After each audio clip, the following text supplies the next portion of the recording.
All right, what's up, VC? I'm going for a nostalgic filter here. Make it feel like it's old school, nostalgic, you know. Anyways, all right. I got a message about the UHQR. It is back ordered, so I'll get mine, but it's probably gonna be a couple months, or maybe sooner. Fingers crossed. I already have 2 other copies of the damn album, so if I'm like, oh my gosh, listen to what I already have. But I've been like, kind of wanting to wait, so when I get it, I haven't heard it in a minute, but now I'm just going to be like, if I feel like listening to Kind of Blue, I'm just going to listen to it. You know what I mean? Once that UHQR gets here, which Stunty says is going to have tons of surface noise.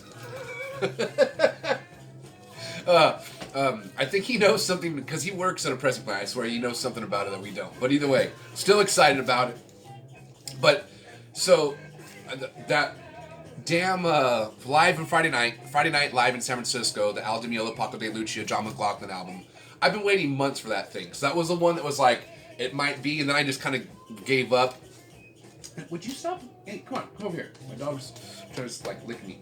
Hey, stop it. Would you stop? So, it's either the UHQR or what I ordered the other night, which I had brought up, and then it ended up being the wrong one. So, I know what this one is. Well, again, who knows? Maybe a couple times I filmed a video and I didn't post them. It's happened twice. Where I was like, oh, I got something, and it was a double. They sent me something twice, and we're still trying to figure out the weirdness on that one. So either way. Well, one of them I figured out. It was actually, there's only one I didn't figure out. Like, they sent me 2 Napalm Deaths. So this is what I had the other night. I was up late. I wanted to see if they had this version of this album that I could have got. And lo and behold, they did, and it was, gotta be careful, it was steel, said it was steel sealed.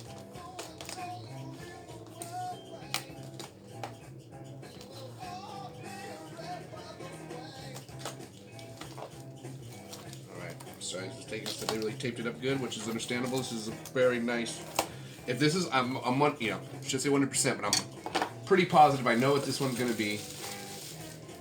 Okay, they got it wrapped in some,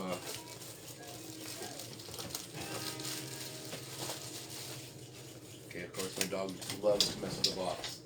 Okay, she just got scared of the box for a second. Okay, they have it wrapped in this UFO material. Oh, it is, okay. It is the one I was, yes. Alright. So check it out, check it out. The classic, well, the classic records, the 200 gram of Blue Midnight Blue. Kenny Burrell. I have, okay, I bought one copy, a used copy a long time ago. This is a while ago. I was in California, visiting there, playing some shows, and I was in the record store. Loved Kenny Burrell, and they always have a few Kenny Burrells in their used Kenny Burrell. So I found a couple, and I found this one. No one had ever told me about this album, but I knew of Kenny Burrell. So I put it on my little, I was borrowing my bass player's suitcase record player while I was staying at my aunt's house.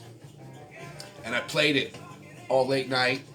I was like, holy shit. I have a little Bluetooth speaker that I run an audio cord to, so I have at least a better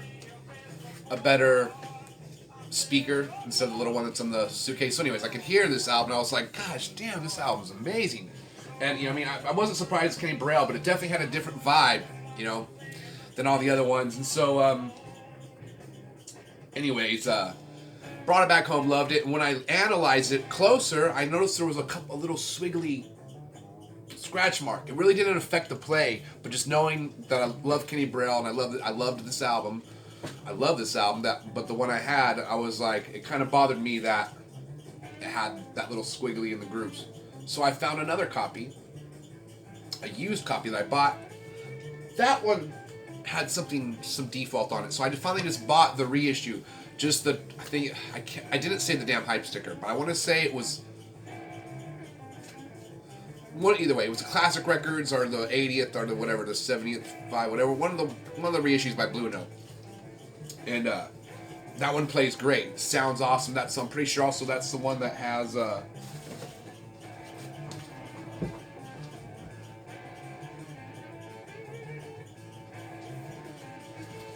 I think this is the one that has Alan Yoshida that did the mastering on, and This is, like I said, yeah, alright, this is a 75 reissue. It actually has a logo on the back, so okay.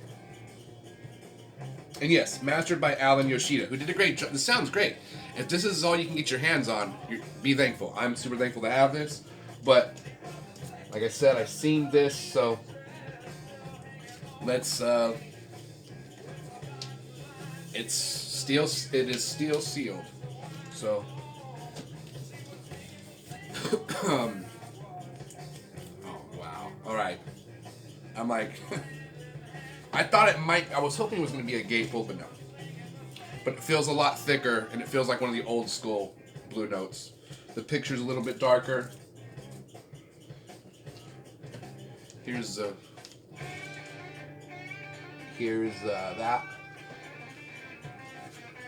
So either way, what I was trying to show you, this picture is... That's the 75. A lot darker.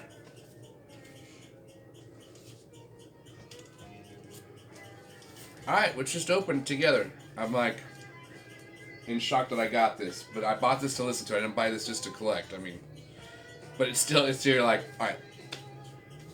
Alright, I probably won't open this. I want to get a picture of this steel sealed. So, gonna open this in private. Sorry, guys.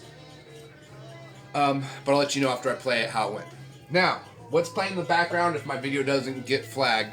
Because the volume's kind of loud. I'm sure some of you already know what this is. And for those of you that don't, this is ZZ Top's first album. And how can you know it's their first album? Yeah, they were just like, let's just call it our first album. Very clever. So, it's kind of cool because they don't all have beards yet.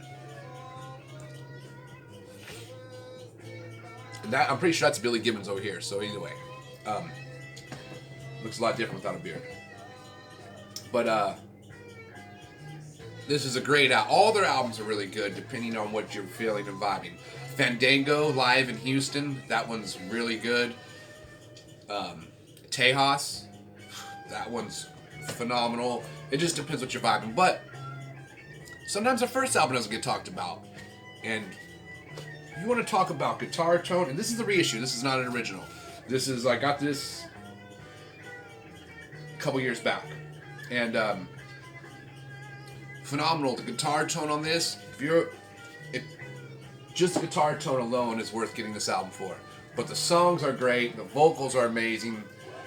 You know, I was on Rachel's live stream yesterday, and ZZ Top I'm pretty sure it was yesterday, the ZZ Top topic came up, and somebody was like, you know, Billy Gibbons is a phenomenal player, a great player. Yes, he is. He's one of the top. He's a legend.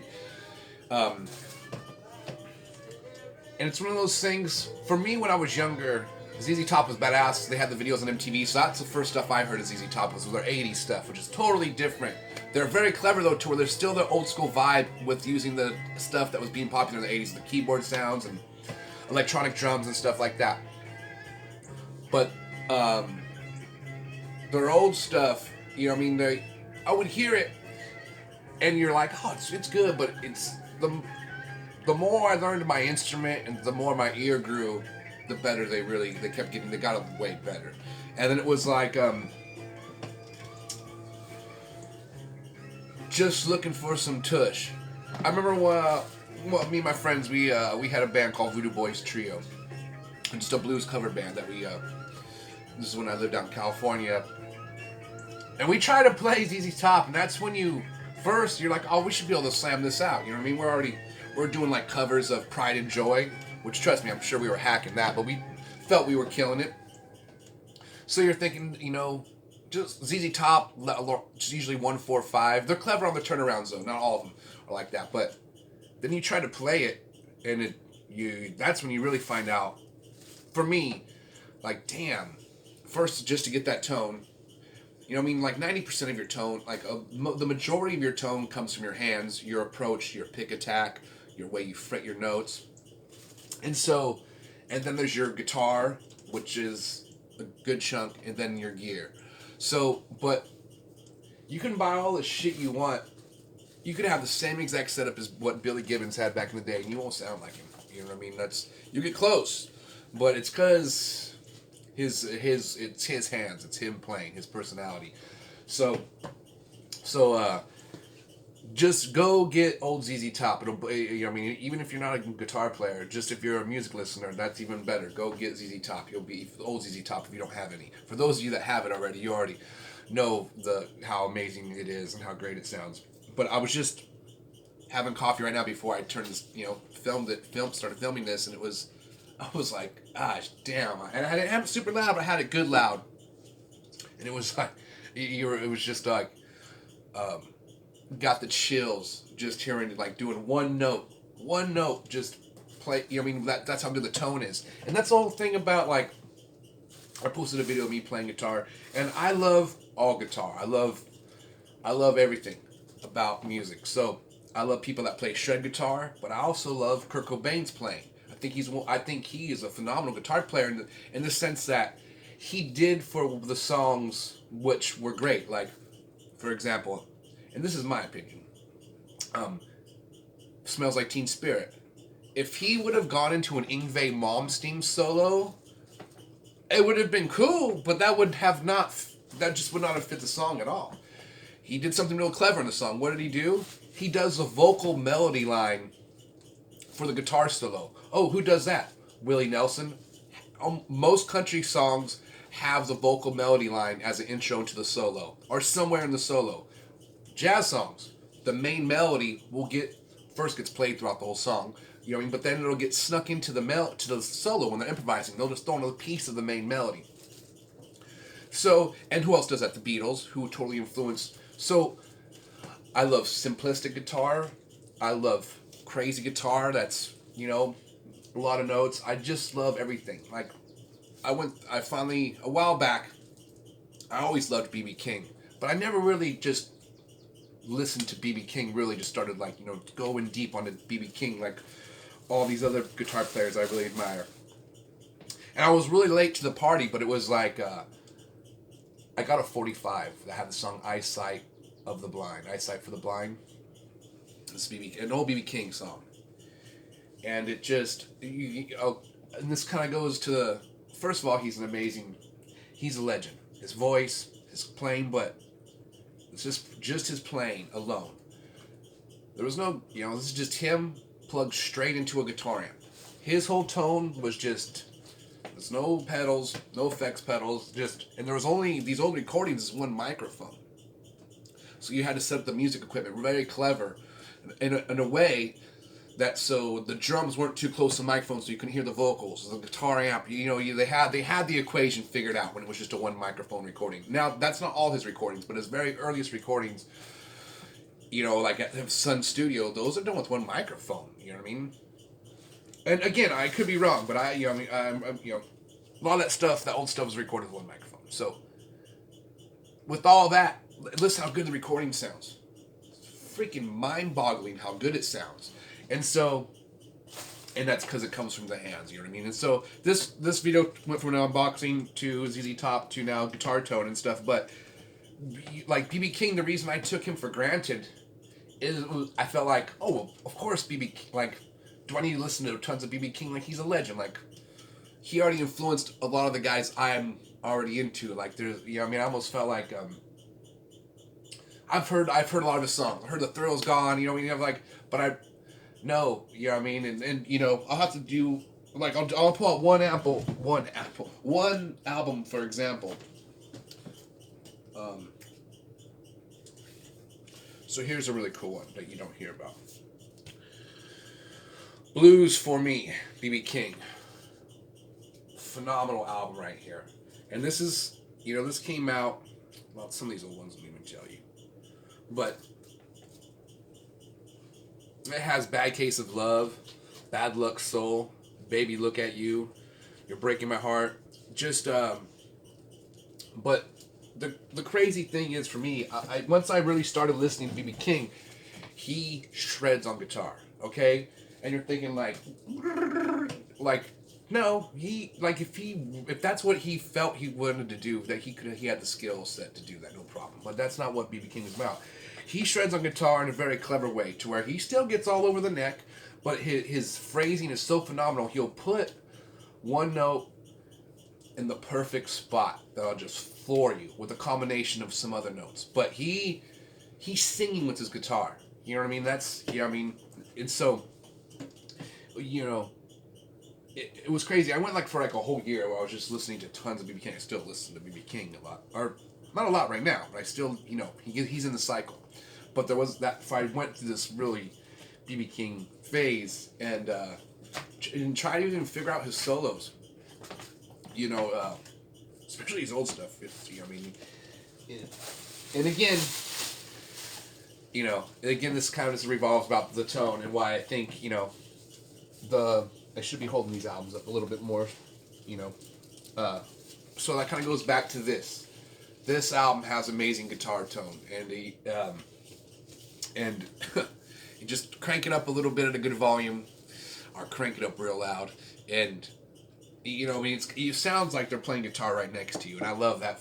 That's a great feeling right there. So this episode went way too long. Not surprised. You guys already know how I ran on. I just love music. That's why. My head's always. I'm just on the music topic, but all over on the music. So, this could go on all day long. Especially if I had, someone else here to talk shit about records with. So in the future, when we all have the vinyl community convention, we'll all be able to do this. You know what I mean? I'm thinking we'll get a whole bed and breakfast. You know what I mean? Fly you guys all in there. Freaking all bring a stack of our favorite records. Oh my gosh. Do some trading. Oh, what's up? I'll be like, what you got over there? Oh, you have Alice in Chains with the three-legged dog that I don't have? I'll trade you 2 of these for one of them. Alright guys. Go like and subscribe to all the other channels that are awesome. If you like this madness, like and subscribe to my channel. Throw some comments. Share it to social media to help people out. Or don't. Stay positive. Play lots of vinyl. And I'll see you guys next time. Bye.